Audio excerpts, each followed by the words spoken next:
Perfect soft খিচুড়ি রান্নার প্রথম secret হলো চাল আর ডাল 30 মিনিট ভিজিয়ে রাখতে হবে। আমি চাল, কয়েক পদের ডাল এবং সুন্দর সুঘ্রাণের জন্য সামান্য পোলাওয়ের চাল একসাথে মেপে পরিষ্কার পানি দিয়ে বেশ কয়েকবার ধুয়ে নিয়েছি। 30 মিনিটের জন্য ভিজিয়ে রাখলাম। এই 30 মিনিট ভিজিয়ে রাখার কারণে চাল ও ডাল নরম হবে, যা খিচুড়িকে একদম সফট ও পারফেক্ট টেক্সচার দেবে।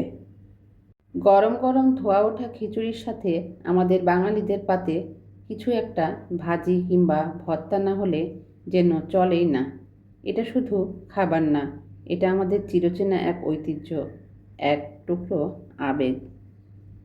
তাই আজ খিচুড়ির সাথে জমিয়ে খাওয়ার জন্য কেটে নেওয়া বেগুন, পটল আর মিষ্টি কুমড়ার সাথে হলুদ, লবণ, মরিচ গুঁড়া, জিরা গুঁড়া আর সামান্য তেল দিয়ে হাত দিয়ে আলতো করে মেখে ভেজে নিচ্ছি। মশলাটা যেন সবজির গায়ে ঠিকঠাক বসে যায়। আরেক চুলায় খিচুড়ির চালটাও ভেজে নিচ্ছি। তেলের এই চরচর শব্দ আর মশলার মিষ্টি সুবাস যেন পুরো রান্নাঘরকে এক নিমিষেই মাতিয়ে তোলে। মচমচে এই ভাজিগুলো যখন খিচুড়ির পাতে পড়বে, তখন সাধারণ খাবারটাও হয়ে উঠবে ভীষণ রাজকীয়। আমি সবসময় বিশ্বাস করি, মন ভালো তো রান্না ভালো। তাই শরীর মন দুটোই ভালো রাখতে হয়। আর রান্নার জায়গাটা যখন পরিপাটি আর গোছানো থাকে, তবে রান্নার আনন্দটাই বদলে যায়। রান্নাও কেন যেন অনেক বেশি ভালো হয়। বেগুন, পটল আর মিষ্টি কুমড়োগুলো আলতো করে উল্টে দিচ্ছি, লাল লাল করে ভেজে নিব।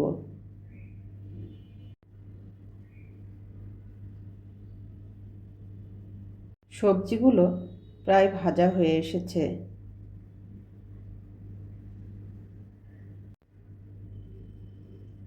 চালটা ভালোভাবে ভেজে নিচ্ছি।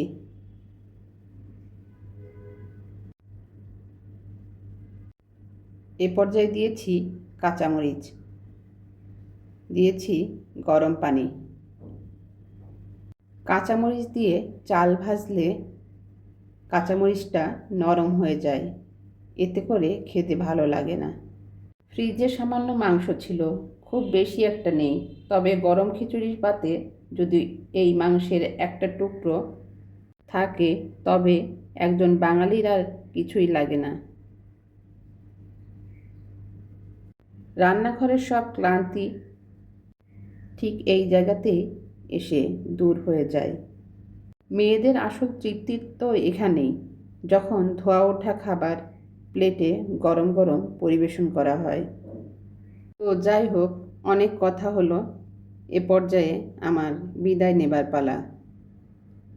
আবার দেখা হবে নতুন কোনো রান্না নিয়ে।